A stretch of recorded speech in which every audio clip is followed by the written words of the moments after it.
Bab 461 ini nampak seperti kayu rosewood kuning. Padahal, pria itu hanya meminta 500.000. Dia hanya menunggu Ye Feng menawar. Dengan kekurangan uangnya saat ini, asalkan pihak lain menawar lebih tinggi dari Master Pao, dia akan bergerak. Namun, dia tidak menyangka pihak lain akan menyetujui tawaran 500.000 tanpa tawar-menawar. Dia masih tidak mempercayai telinganya. Kamu, apa kamu mendengarku dengan jelas? Aku bicara soal 500.000 yuan. Kamu tidak boleh main-main denganku. Tanda seru, tanda seru. Pria itu takut pihak lain akan salah paham, jadi dia mengulanginya lain kali. Ye Feng mengangguk, benar, aku juga bilang 500.000 yuan. Chen Xuan, yang ada di samping, langsung cemas. Xiao Feng, ada apa denganmu, 500.000 untuk membeli rumah kumuh seperti ini? Apa kau punya terlalu banyak uang untuk dibelanjakan? Ye Feng menepuk bahunya dan menyuruhnya untuk tenang. Lalu, dia menatap pria itu. Bagaimana? Kalau kamu setuju, kita bayar sekarang. Pria itu mengangguk cepat. Oke. Saya akan segera mengalihkan kepemilikannya. Saya akan pergi dan mengundang orang-orang dari komite lingkungan sekarang. Sambil berkata demikian, dia menyelinap keluar. Pria bertato itu menatap Ye Feng dengan sinis. Nak, kau dari kota lain, kan? Bagaimana mungkin rumah rusak ini bernilai 500.000 yuan, 200.000 saja sudah harga maksimum. Ye Feng tersenyum tipis. Aku cukup suka rumah tua ini, anggap saja ini hanya buang-buang uang untuk bersenang-senang. Pria bertato itu tak kuasa menahan diri untuk menggelengkan kepala dan tertawa. Akhir-akhir ini, ada orang yang benar-benar bodoh dan kaya. Namun, dia tidak mengatakan apapun lagi. Raja Neraka tidak dapat menyelamatkan hantu terkutuk itu. Karena pihak lain bersedia menjadi orang yang mudah tertipu, dia tidak punya kewajiban untuk mengingatkannya. Pria berwajah monyet itu segera mengundang orang-orang dari komite lingkungan untuk membantu prosedur pemindahan. Baru sekarang Ye Feng tahu bahwa pria ini bernama Wang Baozu. Nenek moyangnya juga merupakan pemilik tanah terkenal di Binhai. Pada puncaknya, kediaman keluarga Wang setidaknya seluas 10.000 meter persegi dan seukuran 2 lapangan sepak bola. Kemudian, barang itu disita. Meskipun mereka telah mengembalikan sebagian aset mereka setelah pembukaan kembali, aset tersebut tidak lagi semulia sebelumnya.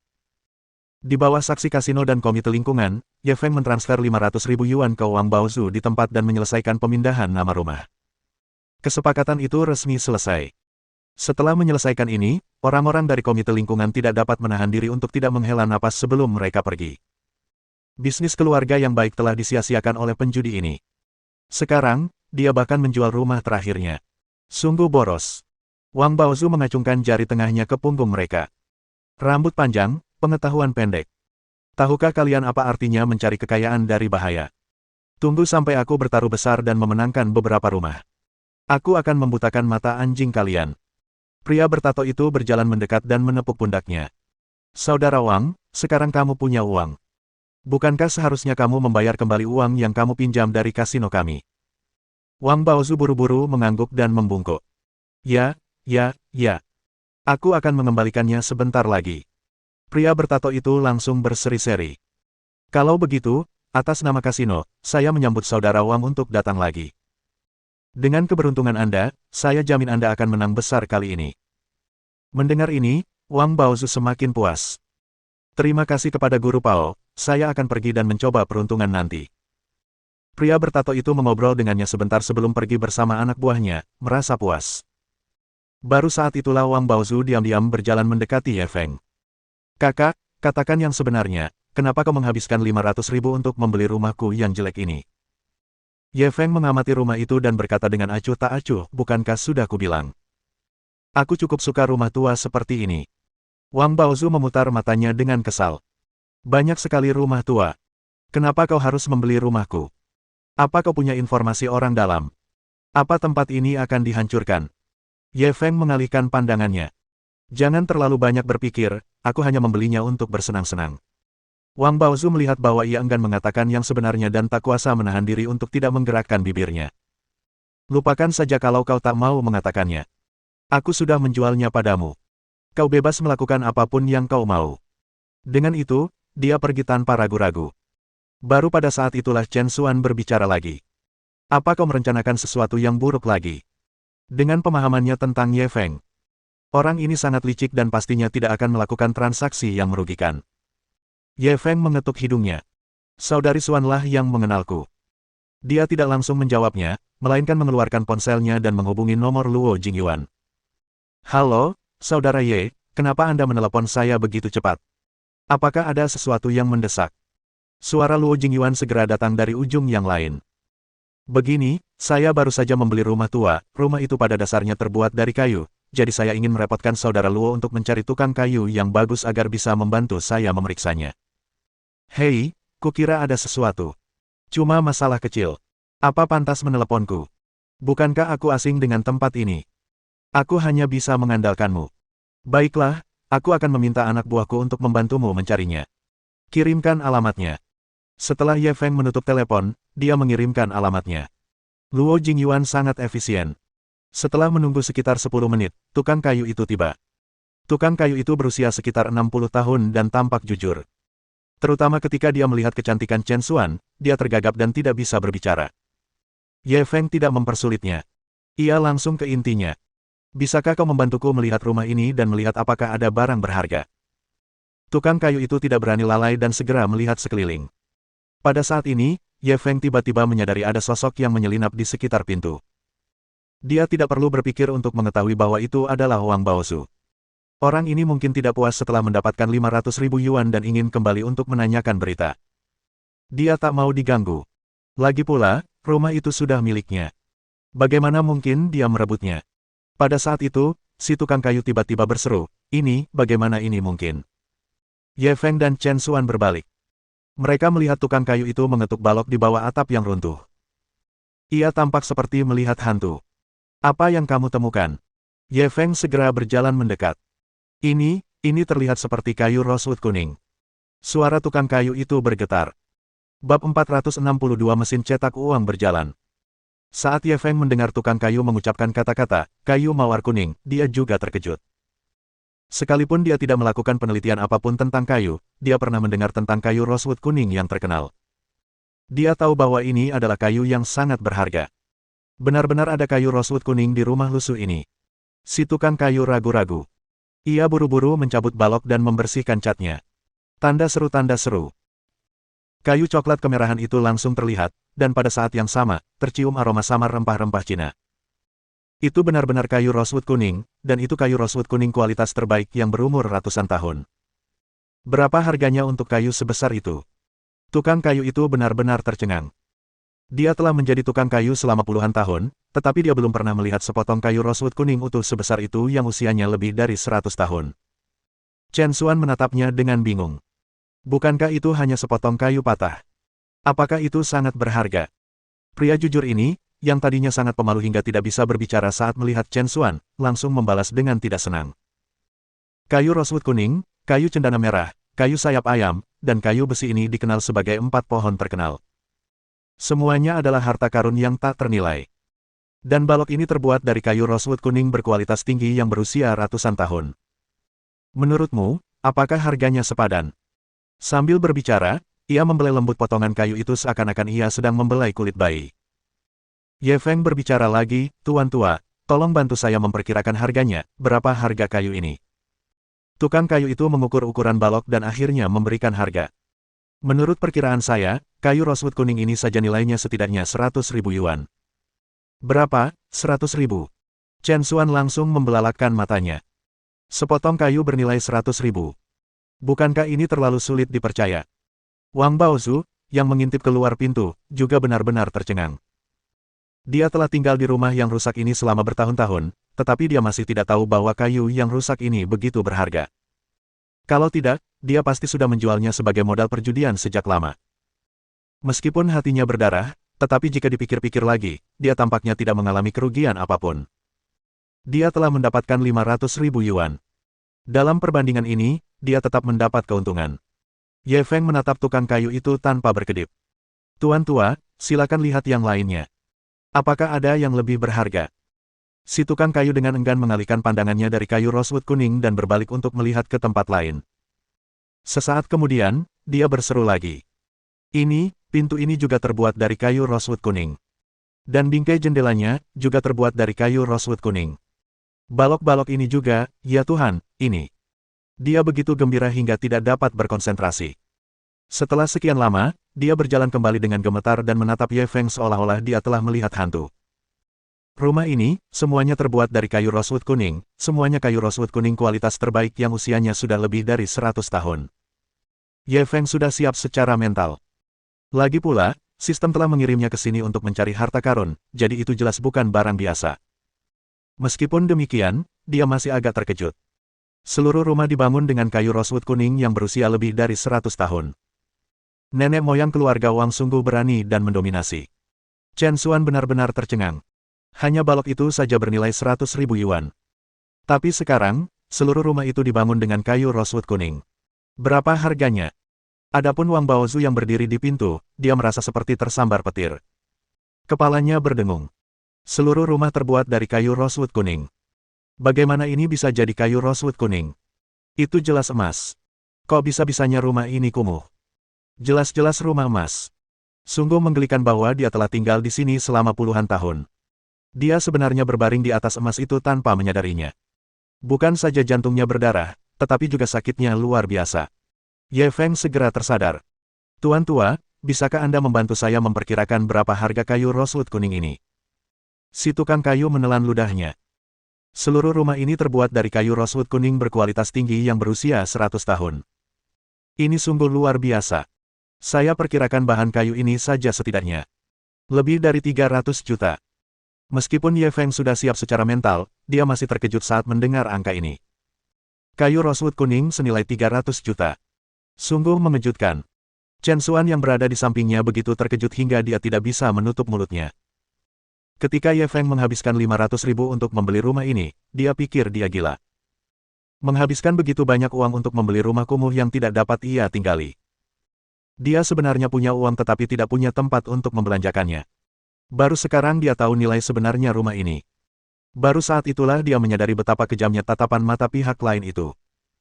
Dalam sekejap mata, 500.000 yuan menjadi 300 juta yuan. Lebih dari 600 kali. Orang ini hanyalah mesin pencetak uang berjalan.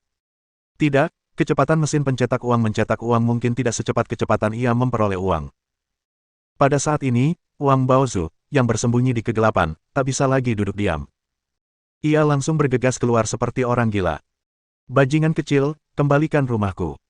Kembalikan rumahku. Ye Feng sudah tahu keberadaannya, jadi dia tidak terkejut sama sekali. Tempat tinggalmu.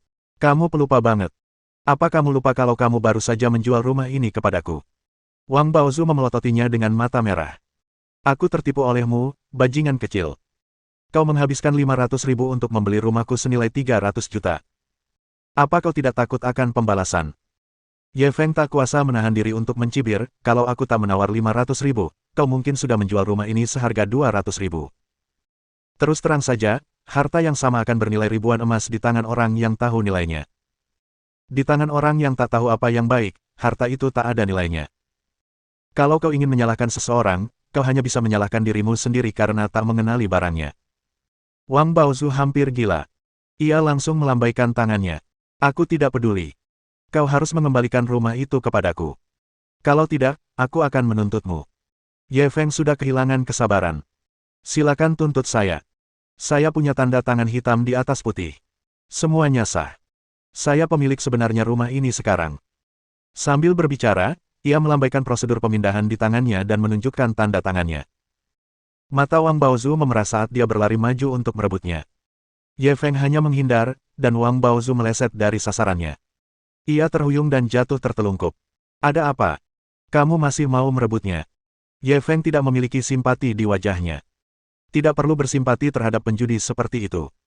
Wang Baozu bangkit dari tanah dan menyeka darah dari mulutnya. Bajingan kecil, tunggu saja. Aku akan mencari seseorang yang bisa mengambil keputusan untukku menghadapimu. Dengan itu, dia bergegas keluar. Bab 463 Tuan kamu. Chen Xuan melihat Wang Baozu pergi dengan marah dan tak kuasa menahan rasa khawatir. Xiao Feng, kita tak akan mendapat masalah, kan? Ye Feng sama sekali tidak ambil pusing. Dia cuma penjudi. Apa yang bisa dia lakukan? Sambil berbicara, ia menoleh ke arah tukang kayu itu. Tuan tua, izinkan saya bertanya sesuatu. Apakah Anda tahu cara mengolah kayu rosewood kuning sebanyak itu? Si tukang kayu langsung menggaruk kepalanya karena malu. Saya khawatir pabrik kayu terbesar di kota Binhai tidak mampu menangani kayu rosewood kuning sebanyak itu. Ia menundukkan kepala dan berpikir lama. Tiba-tiba, matanya berbinar. Benar, Luo Qizang, ketua keluarga Luo, selalu menyukai kayu rosewood kuning. Ia bahkan mengirim orang untuk membelinya dalam jumlah besar. Tanda seru tanda seru. Ye Feng tertegun, Tuan Luo. Keluarga Luo yang mana? Tukang kayu itu tercengang. Dia ayah Tuan Luo Jingyuan. Apa Anda tidak kenal Tuan Luo? Kali ini, Tuan Luo yang mengirim saya ke sini. Anda temannya, bagaimana mungkin Anda tidak tahu tentang hobi Tuan Tua Luo? Ye Feng menggaruk kepalanya dengan canggung. Jadi, maksudmu Tuan Tua Luo? Mereka tidak hanya saling mengenal, tetapi dia juga telah menyelamatkan nyawa Tuan Tua Luo. Tentu saja tidak nyaman untuk memberitahu tukang kayu mengenai hal ini. Namun, tidaklah pantas baginya untuk menelpon Luo Jingyuan dan menanyakan apakah dia ingin membeli kayu rosewood kuning. Barangkali hal itu akan membuat pihak lain salah paham dan mengira ia memerasnya untuk membalas kebaikannya. Dengan begitu, keuntungan yang diperoleh tidak akan menutupi kerugian. Memikirkan hal ini, ia langsung menatap tukang kayu itu. Tuan, bagaimana kalau Tuan menelepon Tuan Tua Luo dan bertanya apakah dia tertarik? Dia mengira tukang kayu itu akan menolak. Namun, tanpa diduga, si tukang kayu bahkan tidak memikirkannya setelah mendengar kata-katanya. Ia langsung mengangguk dan setuju, baiklah, saya akan bertanya sekarang. Kemudian, dia menghubungi nomor Luo Jingyuan. Sebenarnya dia juga egois. Sebab, Tuan Tua Luo pernah berkata, siapapun yang dapat membantunya membeli kayu rosewood kuning dalam jumlah besar, akan menerima uang dalam jumlah besar. Dari sini, dapat diketahui bahwa Tuan Tua Luo terobsesi dengan kayu mawar kuning ini. Pada saat yang sama, Luo Jingyuan sedang mengobrol dengan ayahnya di bangsal rumah sakit. Setelah setengah hari pemulihan, semangat Tuan Tua Luo telah jauh membaik. Namun, ia masih khawatir. Ia membaringkan lelaki tua itu di tempat tidur dan menyuruhnya beristirahat dengan patuh. Pada saat ini, dia tiba-tiba menerima telepon dari tukang kayu Li. Karena ayahnya suka bekerja di bidang pertukangan sepanjang tahun, ia akrab dengan tukang kayu tua tersebut. Kali ini, saat Ye Feng datang kepadanya untuk meminta bantuan, dia langsung mengirim tukang kayu Li. Tidakkah dia tahu bahwa masalahnya telah diselesaikan? Tanpa ragu, dia mengangkat telepon itu. Halo, Guru Li, apakah masalah dengan teman saya sudah terselesaikan? Sudah diselesaikan, tapi masih ada yang mengganggu Tuan Tua Luo. Ayah saya sedang tidak enak badan dan tidak bisa menjawab telepon. Kalau ada yang ingin kamu sampaikan, beritahu saya. Saya ingin bertanya, apakah Tuan Tua masih menerima kayu rosewood kuning? Ada banyak kayu rosewood kuning berusia ratusan tahun di sini. Kayu rosewood kuning apa? Bagaimana mungkin ayahku masih punya tenaga untuk bermain-main dengan benda-benda itu dalam kondisinya saat ini?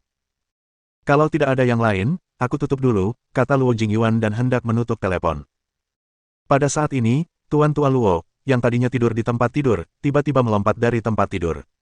Kayu rosewood kuning apa? Di mana dia? Ada berapa? Luo Jingyuan tak kuasa menahan diri untuk menggelengkan kepala dan tersenyum getir. Ayah sudah begini. Kenapa ayah masih peduli dengan kayu rosewood kuning? Pria tua itu melotot padanya. Apa yang kau tahu? Kau tidak tahu apa-apa. Kayu rosewood kuning adalah hidupku. Tampaknya, aku lebih baik mati daripada hidup. Luo Jingyuan melirik selangkangannya. Jika kayu rosewood kuning adalah hidupmu, lalu dari mana asalku?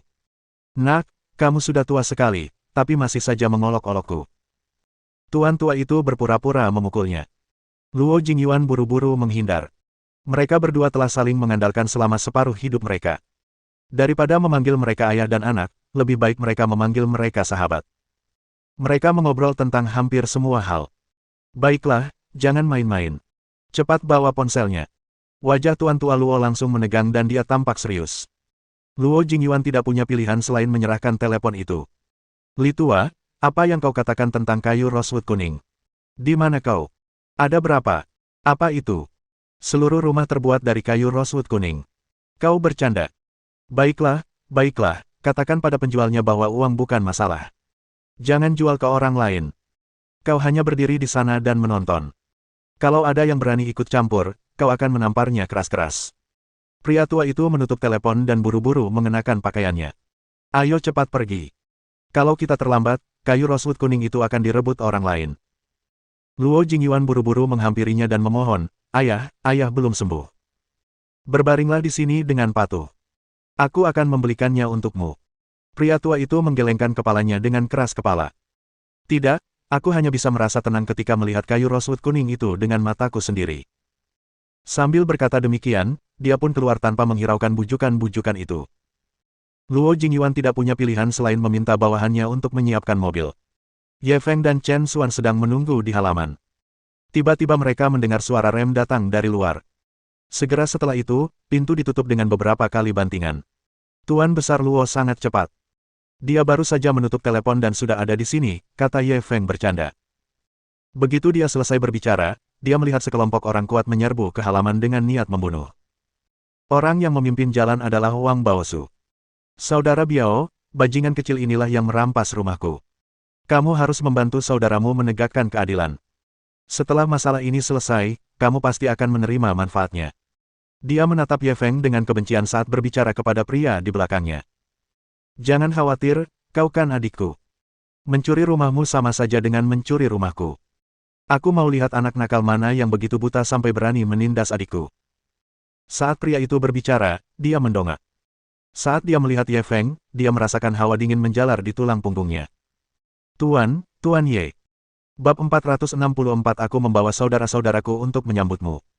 Liu Dabiao merasa dirinya sungguh tidak beruntung 2 hari ini. Rasanya seperti nasib buruk seumur hidup telah menumpuk selama 2 hari ini. Bisa dibilang semuanya tidak berjalan baik. Semua nasib buruk ini bermula dari pantai tadi malam. Saat itu, 2 orang saudaranya sedang pergi menggoda seorang gadis, namun ketahuan di tempat oleh pacar gadis itu. Dia pergi untuk membela saudara-saudaranya, tetapi akhirnya dia dipukuli oleh pihak lain. Tanda seru.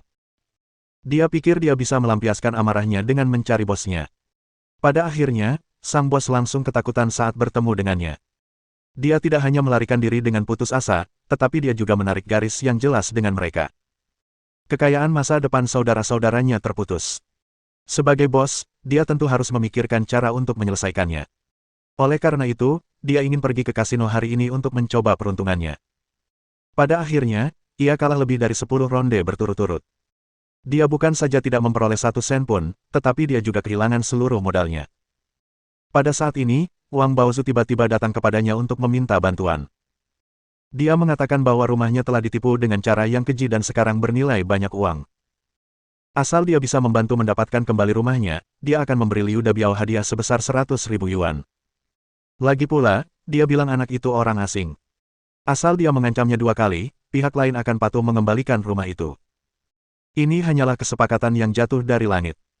Yang perlu mereka lakukan hanyalah menakut-nakuti orang dan mereka bisa mendapatkan 100.000 yuan secara cuma-cuma. Ketika Liu Dabiao mendengar ini, dia tentu saja tidak mengatakan apa-apa dan bergegas bersama saudara-saudaranya. Dia mengira bahwa dia akan dapat memperoleh 100.000 yuan dengan mudah.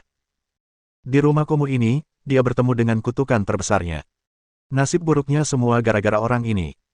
Ketika Ye Feng melihat Liu Dabiao, dia tidak bisa menahan tawa. Bukankah ini saudara Biao? Apa maksudmu? Apa kau membawa orang untuk menghajarku? Ekspresi Liu Dabiao berubah drastis dan ia melambaikan tangannya berulang kali. Tidak, aku. Kudengar Tuan Ye sedang mencari rumah di sini, jadi aku membawa saudara-saudaraku ke sini. Salam. Oh, begitu. Halo. Ye Feng mendengar apa yang dia katakan dan menyapa mereka dengan kooperatif. Orang-orang itu mengangguk sopan padanya, tanpa sedikit pun niat membunuh. Seolah-olah mereka adalah kenalan. Wang Baozu langsung tercengang. Kakak Biao, ada apa? Bukankah kita sudah sepakat bahwa kau akan membantuku mengambil kembali rumah ini? Liu Dabiao begitu cemas hingga ia kehilangan fokus. Rumah yang mana? Jangan bicara omong kosong. Kapan aku berjanji padamu? Wang Baozu juga cemas. Kak Biao, bajingan kecil inilah yang mencuri rumahku. Kau harus membantuku mendapatkan kembali rumahku. Kau pasti akan dibayar untuk itu. Wajah Liu Dabiao menjadi muram. Wang Baozu, kalau kau terus bicara omong kosong, aku tidak akan sopan padamu. Siapa Tuan Ye? Kenapa dia berbohong tentang rumahmu? Apa kau sudah gila? Wang Baozu langsung merasa sedikit bingung. Apa yang sedang terjadi? Kakak Biao bahkan berjanji padanya dalam perjalanan ke sini bahwa dia pasti akan menghajar bajingan kecil ini sampai ibunya sendiri tidak mengenalinya. Kenapa semuanya berubah sekarang? Saat Liu Dabiao menghadapi Ye Feng, ia langsung menunjukkan ekspresi menjilat. Tuan Ye, jangan dengarkan omong kosong orang tua ini. Saya tidak pernah mengatakan hal seperti itu. Ye Feng mengangguk. Aku percaya padamu. Liu Dabiao menghela napas lega. Kalau begitu, Tuan Ye, silakan sibuk. Kami pergi dulu, ya. Melihat Ye Feng mengangguk, dia menghela napas lega. Dia segera membawa bawahannya dan pergi dengan tergesa-gesa. Melihat ini, Wang Baozu langsung menjadi cemas. Jika saudara Biao dan yang lainnya pergi, maka dia tidak akan bisa mendapatkan rumahnya kembali. Memikirkan hal ini, ia menggertakkan gigi dan menghentakkan kaki. Kak Biao, aku baru saja mendengar bajingan kecil ini mengatakan bahwa rumahku bernilai setidaknya 300 juta. Asal kau bisa membantuku mendapatkannya kembali, aku bisa memberimu 100 juta. Mendesis. Saudara Biao yang sudah setengah jalan, langsung menghirup udara dingin saat mendengar kata-katanya. Dia buru-buru berhenti dan berbalik menatapnya. Kau, lelucon macam apa ini? Rumah seharga 300 juta. Kau pikir aku bodoh? Wang Baozu buru-buru menjelaskan, benar sekali. Karena kayu di rumah saya semuanya kayu rosewood kuning. Sepotong kayu harganya lebih dari 100.000 yuan. Bayangkan berapa banyak kayu yang ada di seluruh rumah ini. Liu Dabiao melirik Ye Feng yang tidak jauh, melihat dia tidak membantah, dia langsung mempercayai kata-kata Wang Baozu. Mungkinkah tempat tinggal ini? Apakah benar-benar bernilai 300 juta? Jika memang begitu, maka ada baiknya baginya untuk mengambil risiko. Bukankah itu hanya Ye Feng? Kalau dia benar-benar bisa mendapatkan 100 juta, dia bahkan berani membunuh ayahnya sendiri. Selain itu, ia membuat perencanaan untuk jangka panjang. Dengan IQ Wang Baozu sebagai seorang penjudi, bisakah dia melindungi rumah senilai 300 juta ini? Saat itu, dia hanya perlu menggunakan sedikit trik untuk menjadikan rumah ini miliknya sepenuhnya. 300 juta yuan, itu sungguh sesuatu yang tidak mungkin dihabiskan seumur hidup. Ketika dia memikirkan hal ini, dia langsung merasakan gelombang kejahatan. Dia mulai memimpin anak buahnya menuju Ye Feng selangkah demi selangkah. Chen Xuan melihat ini dan segera berdiri untuk menghalangi Ye Feng. Apa yang kau inginkan? Apa kau ingin merampokku di siang bolong? Liu Dabiao mencibir dalam hatinya. Perampokan. Dia bahkan punya niat untuk membunuh sekarang. Jika Ye Feng patuh, semuanya akan baik-baik saja. Jika dia berani melawan, dia tidak keberatan mengorbankan nyawanya. Hukum tidak menghukum massa. Apa yang perlu ditakutkan dengan begitu banyaknya orang? Paling-paling, dia bisa dipenjara beberapa tahun dan menukarnya dengan 300 juta yuan. Sungguh sepadan. Tepat saat dia hendak membiarkan bawahannya mengambil tindakan. Pada saat ini, suara rem terdengar lagi dari luar. Mengikuti suara langkah kaki, seorang pria parubaya yang berbadan tegap mendorong seorang pria tua di kursi roda ke halaman. Di belakang mereka berdua ada sekelompok pengawal berpakaian jas. Ketika Liu Dabiao melihat pria parubaya itu, dia tiba-tiba menggigil. Luo Jingyuan.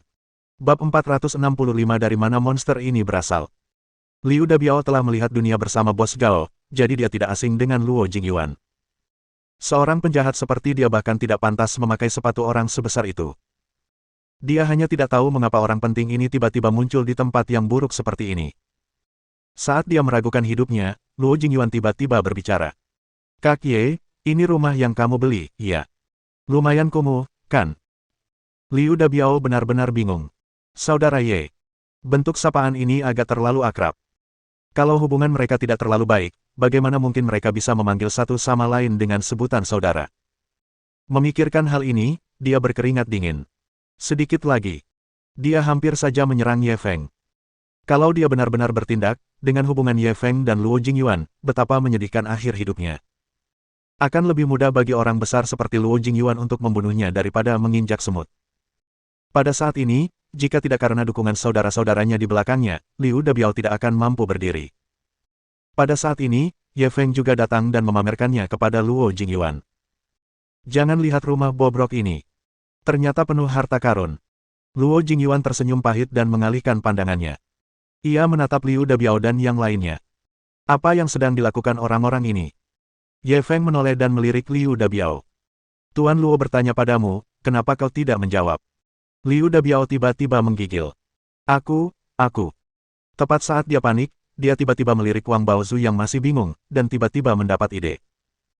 Bajingan tua ini menjual rumah itu kepada Tuan Ye, dan sekarang dia tiba-tiba mengingkari janjinya dan ingin membuat masalah bagi Tuan Ye. Aku dan saudara-saudaraku telah menerima kebaikan Tuan Ye. Ketika kami mendengar bahwa Tuan Ye dalam masalah, kami segera bergegas untuk menyelamatkannya. Sambil berbicara, Ia menunjuk Wang Baozu dengan marah. Bajingan tua, beraninya kau punya niat jahat terhadap Tuan Ye. Saudara-saudara, lawan. Setelah mengatakan itu, dia memimpin dan bergegas maju, menjambak rambut Wang Baozu, dan meninjunya. Kak Biao, aku tidak. Bukankah kau di sini untuk membantuku? Ah, berhentilah berkelahi. Seseorang akan mati. Wang Baozu tidak menyangka bala bantuan tiba-tiba mengkhianatinya. Ia memeluk kepalanya dan meratap. Namun, Liu Dabiao dan yang lainnya tampaknya tidak mendengarnya dan terus bertarung. Melihat Wang Baozu berada di ambang kematian, Liu Dabiao meminta semua orang untuk berhenti. Kemudian, dia berbalik dan menatap Ye Feng dengan serius. Tuan Ye, saya, Liu Dabiao, tidak punya kemampuan lain, saya hanya setia. Kalau kamu bisa pakai jasaku lagi nanti, kabari saja. Aku pasti akan berusaha sebaik mungkin. Setelah berkata demikian, dia melambaikan tangannya dan segera melarikan diri bersama bawahannya. Ye Feng menatap punggungnya dan menggelengkan kepalanya. Betapa salehnya Liu Dabiao. Wang Baozu tentu saja tidak berani tinggal lebih lama lagi. Ia segera menyeret tubuhnya yang hancur dan melarikan diri. Baru pada saat itulah Tuan Tua Luo berbicara, Tuan Tua Li, di mana kayu rosewood kuning yang kau sebutkan? Tukang kayu Li menunjuk ke seluruh halaman dan berkata dengan penuh semangat, semua rumah di sini terbuat dari kayu rosewood kuning, dan semuanya adalah kayu rosewood kuning kualitas terbaik yang berusia lebih dari 100 tahun. Rahang Tuan Tua Luo ternganga karena terkejut. Dia buru-buru mendorong kursi rodanya dan bergegas ke depan hutan untuk memeriksa. Setelah sekian lama, akhirnya ia mendongak, lidahnya keluh. Ya ampun, aku tak percaya. Semuanya kayu rosewood kuning. Luo Jingyuan, yang berdiri di samping, juga sangat terkejut hingga dia tidak bisa menutup mulutnya. Dia bekerja di industri real estate, jadi wajar saja kalau dia sangat paham mengenai nilai kayu rosewood kuning. Pintu ini saja diperkirakan bernilai sedikitnya 1 juta. Namun, tukang kayu Li mengatakan bahwa rumah di sini seluruhnya terbuat dari kayu rosewood kuning. Berapa harganya? Tuan Tua Luo juga menyadari masalah ini dan buru-buru menatap tukang kayu Li. Tuan Tua Li, beri aku perkiraan. Berapa biaya untuk memakan kayu rosewood kuning ini? Tukang kayu Li memiliki rencana yang matang dan segera menjawab, menurut perkiraan saya, setidaknya 300 juta. Bahkan ayah dan anak Luo terkejut dengan angka ini. Kayu rosewood kuning senilai 300 juta, ini sungguh tidak pernah terdengar. Luo Jingyuan buru-buru menatap Ye Feng. Kakak Ye, berapa banyak yang kau habiskan untuk rumah ini? Ye Feng mengulurkan 5 jari tetapi tidak berbicara. 50 juta. Mata Luo Jingyuan melebar tak percaya. Kalau begitu, kau benar-benar kaya kali ini. Tuan Tua Luo tidak dapat menahan diri untuk tidak mendecak lidahnya. Menghabiskan 50 juta untuk membeli rumah senilai 300 juta sungguh merupakan transaksi yang bagus. Dalam sekejap, jumlahnya meningkat 6 kali lipat. Pemuda ini benar-benar seorang jenius bisnis. Namun, saat ini, Ye Feng menggelengkan kepalanya. Itu tidak benar. Luo Jingyuan tercengang. Tidak. Kamu menghabiskan 5 juta. Mustahil, kan? Jangan bercanda. 50 juta sudah cukup mengejutkan. Kalau dia menghabiskan 5 juta saja untuk membeli rumah seharga 300 juta, dia tidak akan kaget, tapi malah terperanjat. Tuan Tua Luo juga merasa itu tidak mungkin. Bukankah itu 60 kali lebih banyak? 60 kali lipat lebih mahal. Sungguh tak pernah terdengar. Ye Feng tak mau repot-repot membuat mereka penasaran. Ia langsung mengumumkan harga sebenarnya, totalnya, 500 ribu. Pada ponsel Luo Jingyuan terjatuh ke tanah, tetapi dia bahkan tidak menyadarinya. Dia hanya menatap Ye Feng dengan tatapan kosong. Kakak Ye, apa kau sedang menceritakan kisah hantu? Jika jumlahnya 50 juta, itu masih dalam kisaran yang dapat diterima. 5 juta sudah terlalu banyak untuk ditanggung hatinya. Jika itu 500 ribu, itu seperti seekor sapi tua yang melahirkan, omong kosong. Apakah dia benar-benar mengira dirinya adalah anak berusia 3 tahun? Tuan Tua Luo juga sedikit kesal. Ah Yuan, temanmu ini tidak jujur. Apa dia memanfaatkan kecerdasan kita untuk mengorek-ngorek tanah? Lelucon macam apa ini? Menghabiskan 500 ribu untuk membeli rumah senilai 300 juta. Pasti ada yang salah dengan otak anak ini. Ye Feng melihat mereka berdua memiliki ekspresi yang sama, dia hanya bisa mengeluarkan prosedur transfer. Aku tidak berbohong padamu. Aku benar-benar menghabiskan 500 ribu. Ketika ayah dan anak keluarga Luo memeriksa catatan transfer, mereka terdiam selama 3 menit penuh. Mereka benar-benar tidak tahu harus berkata apa. Ini jauh melampaui pemahaman mereka dan tidak dapat diukur dengan akal sehat. Pada akhirnya, Tuan Tua Luo adalah orang pertama yang tersadar kembali. Ah Yuan, dari mana monster ini berasal? Bab 466 saya tidak tertarik dengan uang. Mendengar pertanyaan ayahnya, Luo Jingyuan kembali sadar. Ayah, aku lupa memperkenalkanmu. Ini dokter ilahi kecil yang menyelamatkan hidupmu. Namanya Ye Feng. Ketika Tuan Tua Luo mendengar ini, ia langsung tercengang. Kau dokter dewa kecil itu. Ye Feng melambaikan tangannya dengan rendah hati. Aku tidak pantas menyandang gelar dokter ilahi kecil, aku hanya tahu sedikit tentang pengobatan. Tuan Tua Luo berdiri dengan gemetar dari kursi rodanya. Dokter ilahi kecil, kau menyelamatkan hidupku. Terimalah penghormatanku. Tanda seru. Ye Feng terkejut. Ia buru-buru mengulurkan tangan untuk membantunya. Pak Tua, kau tidak bisa melakukan ini. Bukankah kau sedang mengambil umurku? Tuan Tua Luo segera duduk kembali di kursi rodanya. Aku juga berpikir begitu. Lupakan saja. Ye Feng hampir memuntahkan seteguk darah. Orang tua ini sedikit nakal. Tuan Tua Luo mengamatinya dengan tatapan ramah seorang tetua. Karena kau sudah memanggil Ah Yuan sebagai kakak, berarti kau salah satu dari kami. Tidakkah sebaiknya kita bicara seperti dua keluarga? Bagaimana menurutmu? Ye Feng mengangguk cepat. Tuan Tua benar. Tuan Tua Luo melirik kayu rosewood kuning itu. Karena kita sekarang keluarga, bagaimana kalau kau jual kayu-kayu ini kepadaku dengan harga lebih murah? Apalagi yang bisa Ye Feng katakan? Ia hanya bisa mengangguk dengan jujur. Baiklah, kau boleh memberiku harga berapapun yang kau mau. Aku tidak akan menawar. Tuan Tua Luo terkekeh. Karena kau sudah mengatakannya seperti itu, aku akan menawarkan 600.000 yuan. Kau tidak keberatan, kan? Ye Feng hampir mati tanpa bernapas. Dia ingin membeli kayu rosewood kuningnya yang seharga 300 juta dengan harga 600.000. Yang dilakukan bukanlah mengulitinya, tetapi mengambil tulang dan sumsumnya. Apakah orang tua ini lahir di tahun lintah? Tuan Tua Luo tersenyum puas. Nak, aku akan memberimu pelajaran kali ini. Ingat, bisnis ya bisnis. Sekalipun kamu saudara, kamu harus menyelesaikan urusan dengan jelas. Jangan mencampuri urusan pribadi apapun. Kamu layak untuk diajari. Tuan Tua Luo mengangguk puas. Aku tidak akan memanfaatkanmu. Aku akan membayar 350 juta untuk membeli seluruh rumah ini. Ye Feng langsung menolak, Pak Tua, kayu gelondongan saya ini hanya bernilai 300 juta. Anda bisa memberi saya 350 juta. Anda baru saja bilang bisnis ya bisnis. Kenapa Anda mengingkari janji Anda sekarang? Tuan Tua Luo melambaikan tangannya. Saya tidak punya perasaan pribadi. Tuan Li bilang 300 juta, tapi itu berdasarkan harga eceran.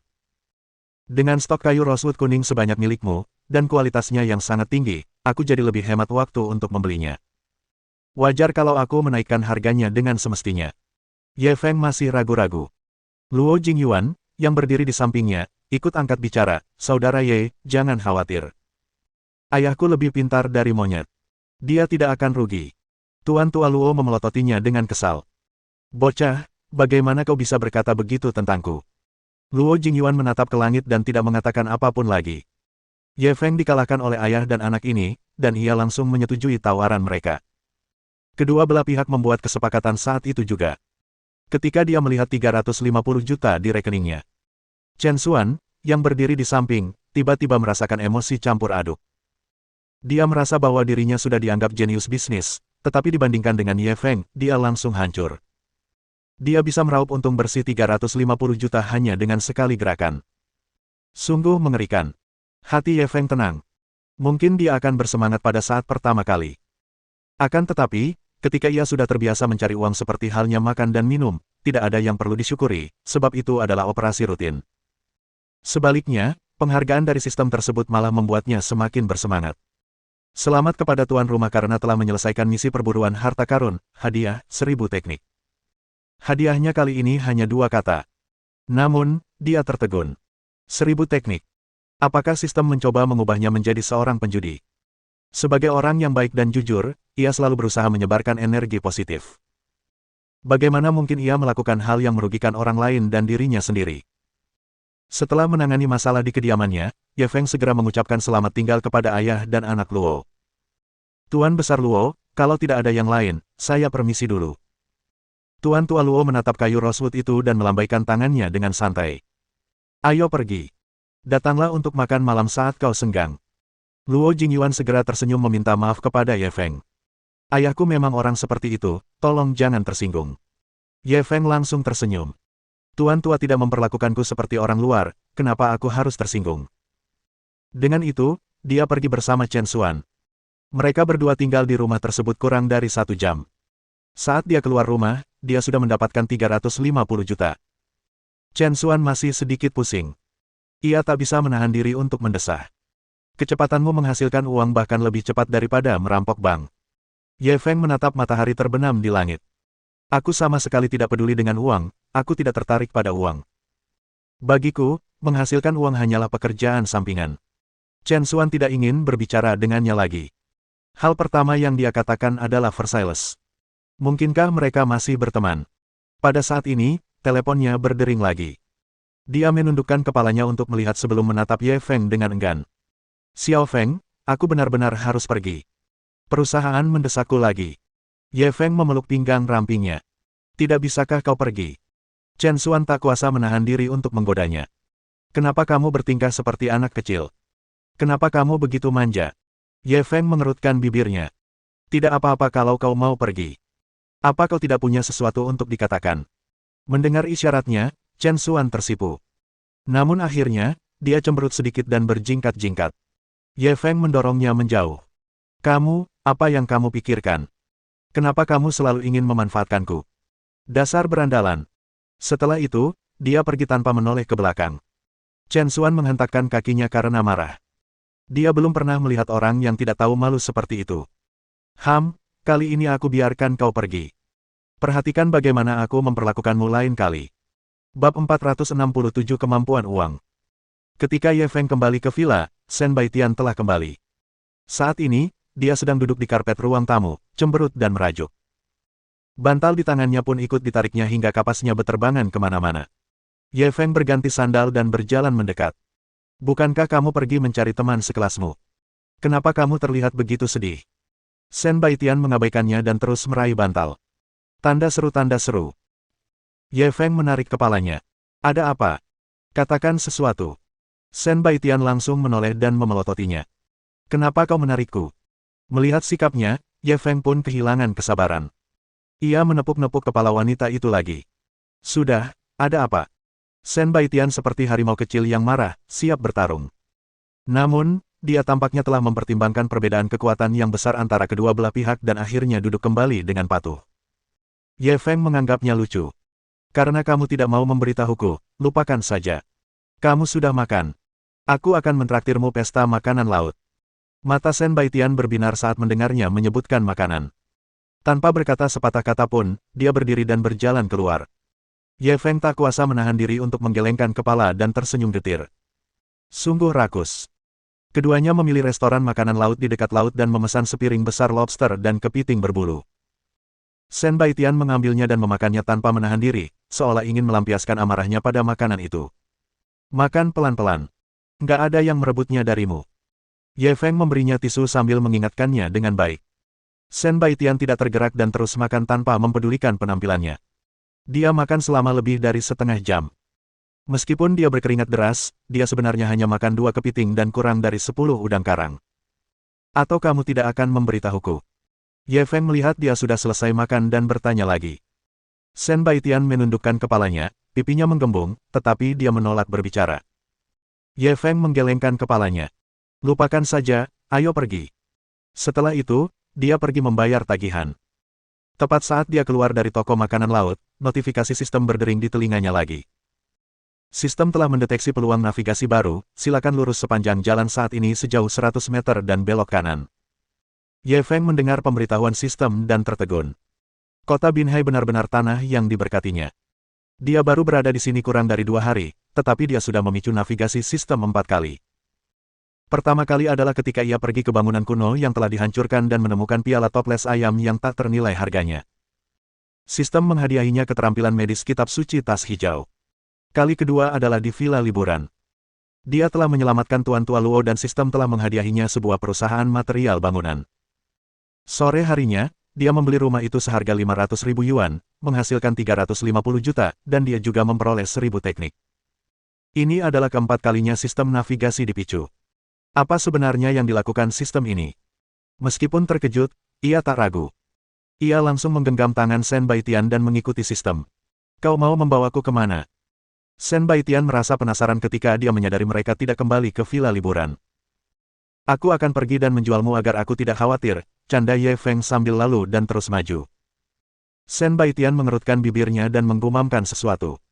Mereka berdua segera tiba di sebuah kapal pesiar di tepi laut. Kapal pesiar itu sangat besar. Tingginya 3 lantai dan luasnya 2 lapangan basket. Terbaring di permukaan air, ia tampak seperti binatang raksasa yang sedang tidur. Ye Feng membawa Shen Baitian menaiki eskalator dan hendak menaiki kapal. Pada saat ini, 2 orang yang tampak seperti petugas keamanan tiba-tiba keluar dari atas. Apa yang kamu lakukan? Ini kapal pesiar pribadi dan kami tidak menerima tamu. Ye Feng segera melangkah maju dan menyerahkan setumpuk uang tunai ke tangan petugas keamanan. Buat pengecualian. Kita masuk dan jalan-jalan. Sebentar lagi kita keluar. Petugas keamanan mencubit uang kertas itu. Isinya setidaknya puluhan ribu dolar. Wajahnya yang tadinya tegang langsung menunjukkan senyum. Tidak masalah, tidak masalah. Silakan masuk. Sambil berbicara, dia minggir. Ye Feng segera membawa Shen Baitian ke kabin. Lalu, dia tertegun oleh pemandangan di depannya. Ini sebenarnya adalah kasino bawah tanah.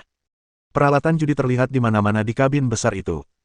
Bakarat, mesin slot, mahjong, dan bahkan paigou. Seluruh kabin dipenuhi orang. Teriakan, kutukan, dan ratapan terdengar tanpa henti.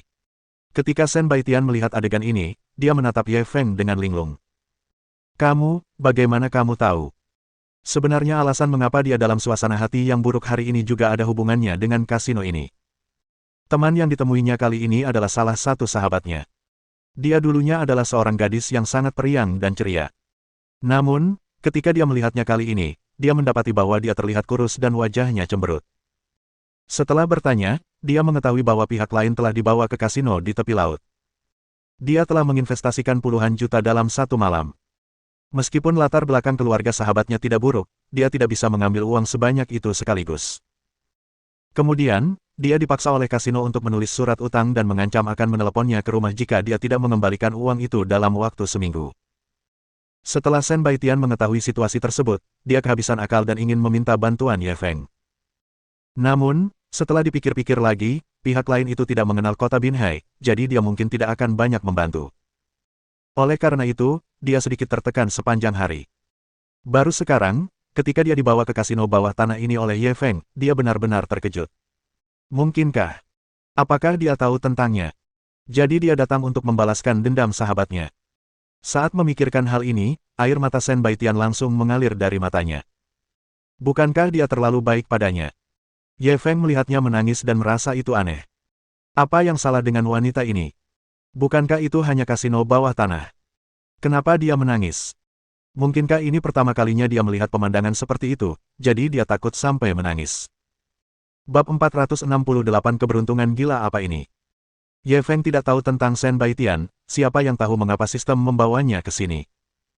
Akan tetapi, karena dia sudah ada di sini, dia harus menerima keadaannya apa adanya.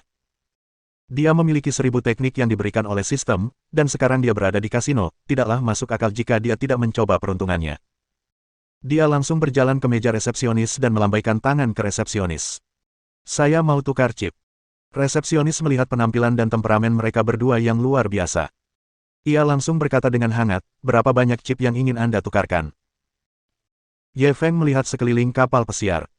Tempat yang begitu mewah, tentu saja kita harus bermurah hati, 2.000 yuan dulu.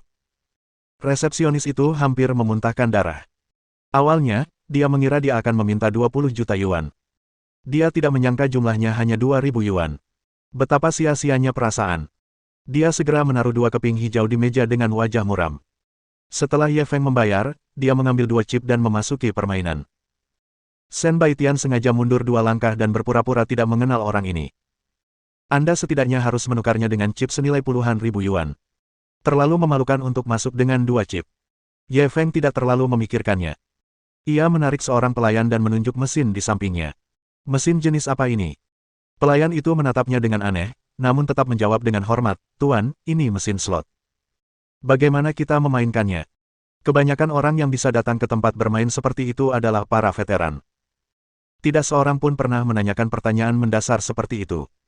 Untungnya, dia memiliki profesionalisme yang baik dan tidak menunjukkan penghinaan seperti itu di wajahnya. Begini. Saat kamu memasukkan chip ke dalam mesin dan menarik tuas ini, ketiga pola di layar akan disusun secara acak. Jika ketiga polanya sama, kamu akan menang. Kedengarannya sederhana. Setelah mendengar penjelasannya, Ye Feng segera duduk dan memasukkan chip ke dalam mesin. Lalu, dia menarik tuas itu. Gambar di layar mulai berputar cepat. Ayah. Lonceng, semangka, lonceng. Melihat hasil ini, Ye Feng menatap pelayan itu dengan tidak puas. Kenapa aku tidak mendapatkannya? Apa kau merusak mesin ini? Pelayan itu terbatuk canggung. Pak, jangan khawatir. Kasino kami sangat adil dan jujur. Kami tidak akan pernah melakukan hal seperti itu.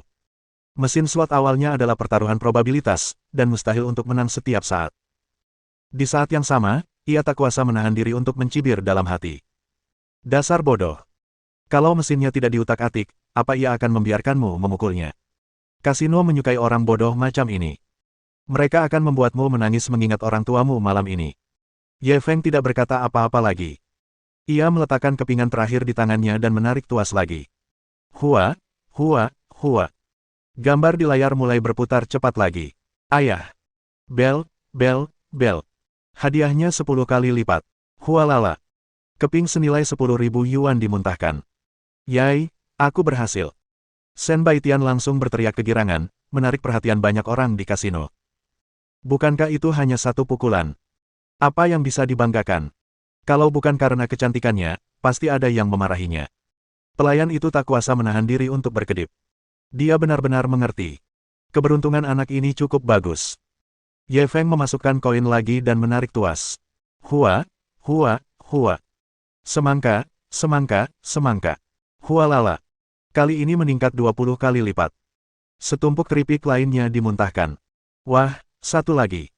Shen Baitian dengan gembira memegang tangan Ye Feng dan melompat-lompat. Pelayan itu benar-benar tercengang. Dia benar-benar bisa memukulnya 2 kali berturut-turut. Keberuntungan orang ini sungguh bagus.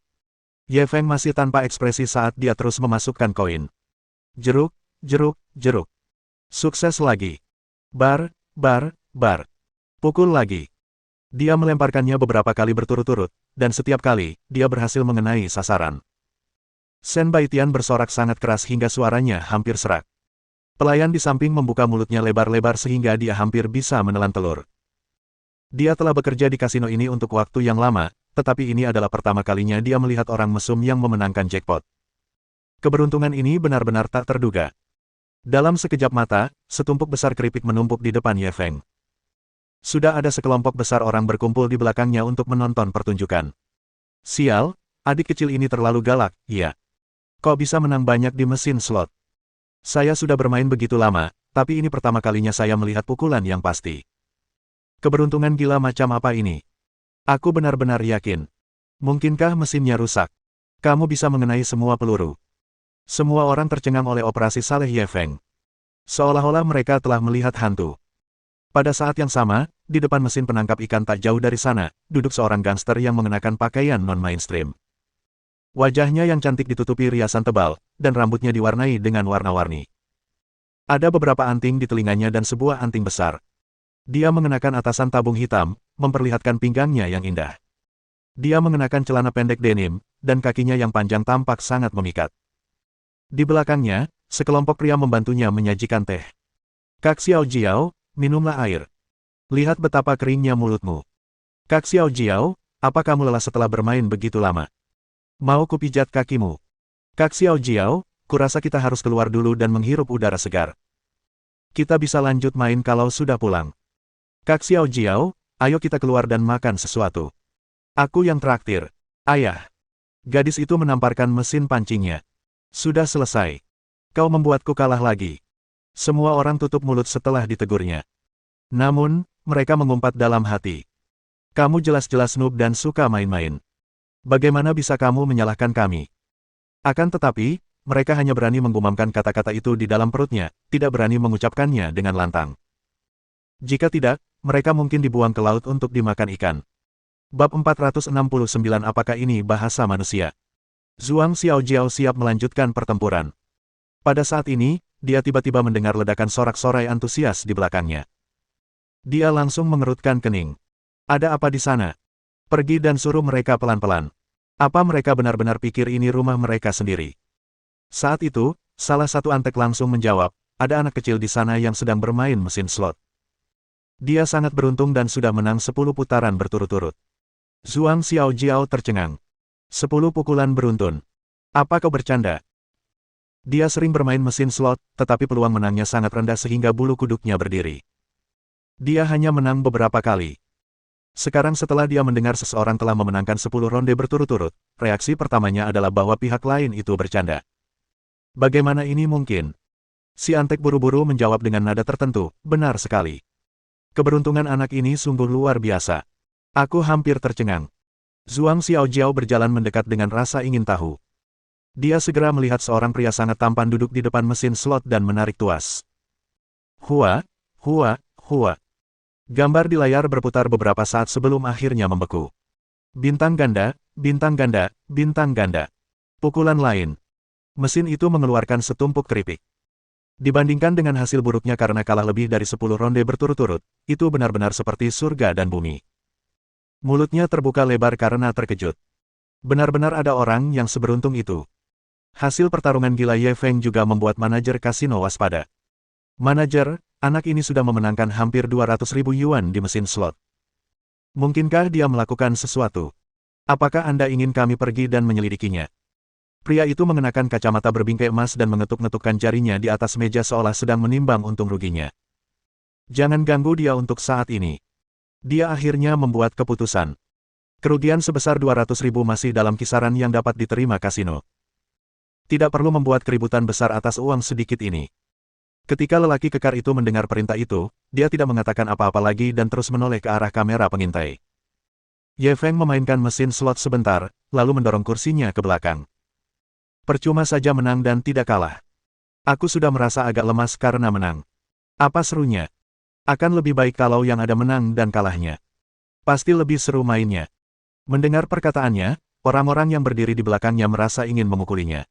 Apakah ini bahasa manusia? Apa artinya menang uang sampai Anda lemah? Hati mereka berdarah karena kalah. Lebih sulit daripada naik ke surga untuk menang.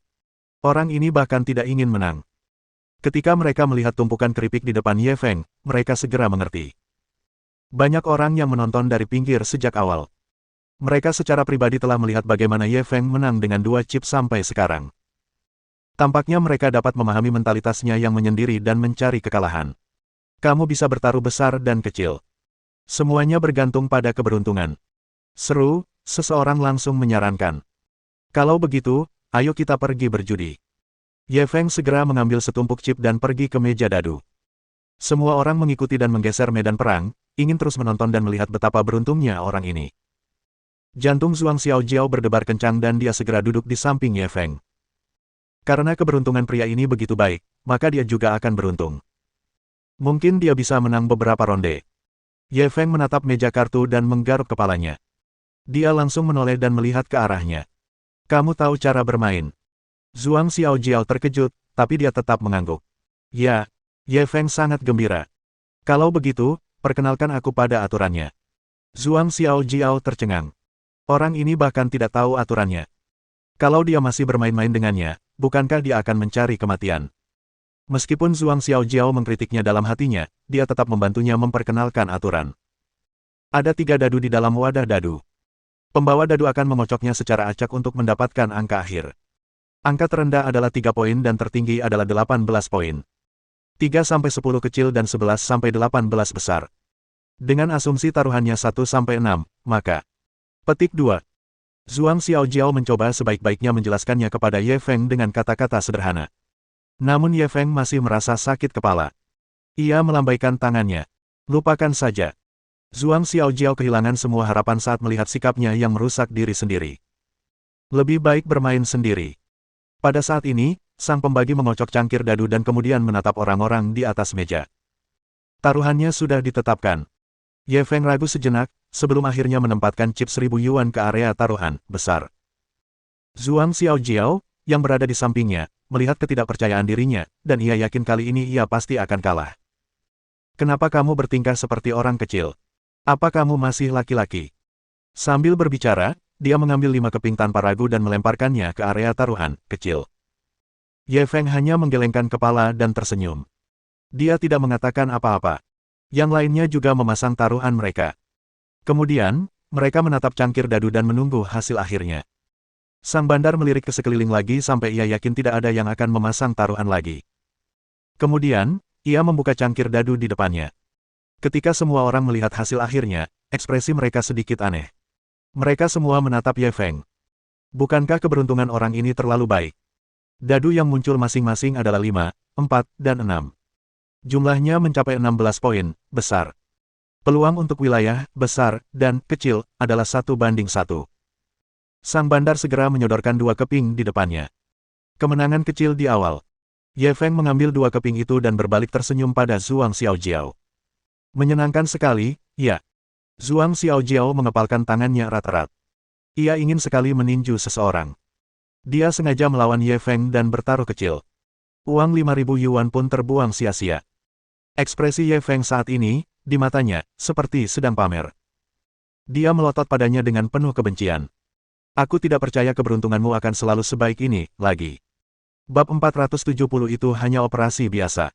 Babak kedua dimulai. Setelah pembagi dadu selesai mengocoknya, Ye Feng memasang taruhan sebesar 2.000 pada sisi kecil. Zhuang Xiaojiao mencibir lagi. Kekayaan datang dari bahaya. Bagaimana kau bisa menjadi pria jika kau mencari seperti ini? Saat dia berkata demikian, dia langsung bertaruh lebih dari 10.000 chip pada sisi besar. Dia ingin melawan pria ini. Dia tidak percaya keberuntungannya akan selalu sebaik itu. Tanda seru tanda seru. Ye Feng melihat ini dan tak kuasa menahan diri untuk mengacungkan jempol. Kau memang cukup jantan. Dia tidak tahu apakah dia memujinya atau memarahinya. Zhuang Xiaojiao mendengus dan mengabaikannya. Pada saat ini, yang lain juga memasang taruhan dan berteriak. Besar, besar, besar. Kecil, kecil, kecil. Seolah-olah dadu akan mendengarkan mereka jika mereka bersuara keras. Ye Feng tidak dapat menahan diri untuk menggelengkan kepala dan tertawa. Pada saat ini, pembagi dadu membuka wadahnya. 1, 5, 3 poin, kecil. Melihat hasil ini, semua orang memandang Ye Feng. Anak ini benar lagi. Keberuntungan macam apa ini? Bukankah ini terlalu menantang surga? Zhuang Xiaojiao benar-benar tercengang. Jika dia benar sekali atau 2 kali, itu tetap masuk akal. Tapi dia selalu berhasil menebak dengan benar. Bukankah ini terlalu sulit dipercaya? Ye Feng tersenyum namun tidak mengatakan apapun. Dia sebenarnya dapat menilai jumlah dadu berdasarkan bunyi dadu yang mengenai wadah dadu. Ini memang sedikit ajaib. Dengan pendengaran abnormal seperti ini, memainkan permainan judi semacam ini sama saja dengan berbuat curang. Bahkan ekspresi si pedagang pun sedikit terkejut. Dia tidak dapat menahan diri untuk tidak meliriknya beberapa kali lagi. Kali ini, waktu pengocokan cangkir dadu jelas jauh lebih lama. Ye Feng perlahan menutup matanya, telinganya sedikit berkedut. Ketika cangkir dadu berhenti, sudut mulutnya memperlihatkan senyuman samar. Zhuang Xiaojiao meliriknya. Kenapa? Kamu mau bertaruh 1 atau 2.000 lagi kali ini? Dia sudah memutuskan. Apapun taruhan pihak lain kali ini, dia akan mengikutinya. Semua orang punya pikiran yang sama dengannya. Bagaimanapun, keberuntungan orang ini sungguh tak terduga. Mereka semua ingin mencoba peruntungannya. Senyum di wajah Ye Feng semakin lebar. Sambil berbicara, dia mendorong semua chip di depannya ke area taruhan, 4 poin. Kali ini dia bertaruh pada 1 nomor. Jika salah satu dari 3 dadu memiliki angka yang sama dengan taruhannya, ia akan memperoleh keuntungan 2 kali lipat. Jika 2 tendangan penalti itu sama, mereka akan mendapat keuntungan 2 kali lipat.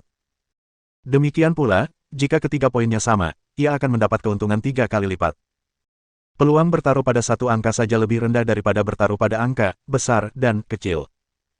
Mereka yang semula ingin bertaruh dengannya tidak menyangka dia akan tiba-tiba mengubah strateginya dan mulai mundur. Anak ini mengandalkan keberuntungannya untuk mulai bermain-main. Dan Zhuang Xiaojiao, yang bersiap bermain poker dengan Ye Feng, segera menyimpan chipnya dan menatapnya dengan curiga. Mungkinkah orang ini seorang antek? Semakin dia memikirkannya, semakin dia merasa curiga. Ini karena, keberuntungan, lawannya terlalu abnormal. Sejauh ini, ia hampir tidak pernah kalah dalam 1 ronde pun. Hal ini tidak bisa lagi dijelaskan oleh keberuntungan. Kemungkinan besar kasino telah mengirimkan seorang penipu. Tujuannya adalah untuk mengelabui semua orang agar bertaruh bersama. Memikirkan hal ini, dia tidak dapat menahan senyum puas. Untungnya, dia pintar. Kalau tidak, dia mungkin akan tertipu oleh tipuannya. Dia segera menaruh keripiknya di sisi kecil. Yang lain tidak memilih untuk bertaruh dengan Ye Feng. Mereka memilih untuk melakukan apapun yang mereka inginkan. Pembawa acara menunggu semua orang mengambil keputusan dan segera membuka cangkir dadu. 4 poin, 4 poin, 4 poin. Ketiga dadu itu menghasilkan angka yang sama. Ketika mereka melihat hasil ini, semua orang memandang Ye Feng seolah-olah mereka telah melihat hantu. Semua dadu, 1-3. Dengan kata lain, Ye Feng telah mempertaruhkan seluruh 200.000 chipnya. Jumlahnya meningkat 3 kali lipat dalam sekejap. Kalau masih ada yang mengira orang ini mengandalkan keberuntungan, mereka bodoh sekali. Menang sekali atau 2 kali bisa dikatakan sebagai keberuntungan. Akan tetapi, jika ia terus menang, itu hanya bisa berarti ia kuat. Terlebih lagi, kekuatannya luar biasa kuat. Dia benar-benar dirasuki oleh dewa penjudi. Mereka yang tidak memasang taruhan pada Ye Feng semuanya hancur. Zhuang Xiaojiao menghentakkan kakinya dengan menyesal. Dia curiga bahwa Ye Feng adalah seorang calo di kasino, jadi dia tidak jadi bertaruh dengannya, melainkan bertaruh pada taruhan kecil. Akhirnya, ada 3 angka 4, yang jika ditotal menjadi 12 poin. Hebat! Dia telah kehilangan semua chip yang dipertaruhkannya. Kerugian dalam putaran ini saja lebih dari 100.000. Ini membuatnya ingin menangis. Apakah dia benar-benar dirasuki kutukan?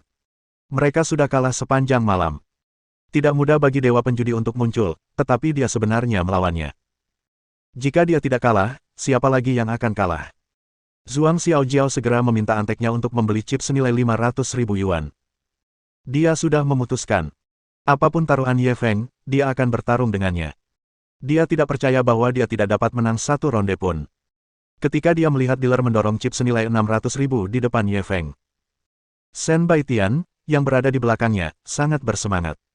Dia memeluk Ye Feng dan melompat-lompat. Ye Feng, kamu benar-benar hebat. Kenapa aku tidak tahu kalau kamu jago berjudi? Ye Feng hanya tersenyum. Itu hanya operasi biasa. Shen Baitian memutar matanya. Orang ini berakting lagi. Akan tetapi, dia harus mengakui bahwa dia punya modal untuk berpura-pura.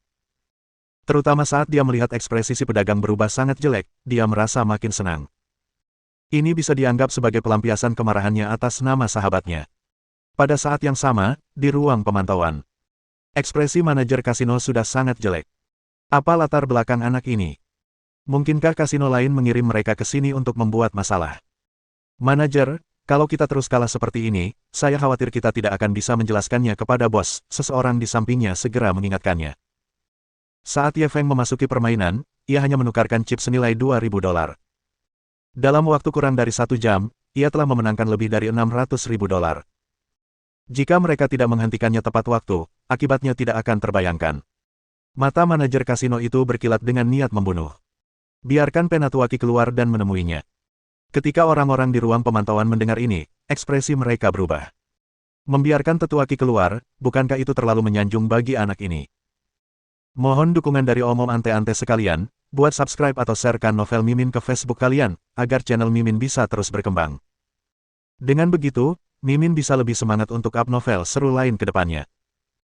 Sekiranya ada kebutuhan buat subback, silakan inbox Mimin atau tuliskan di kolom komentar, Mimin dulukan dengan ucapan terima kasih.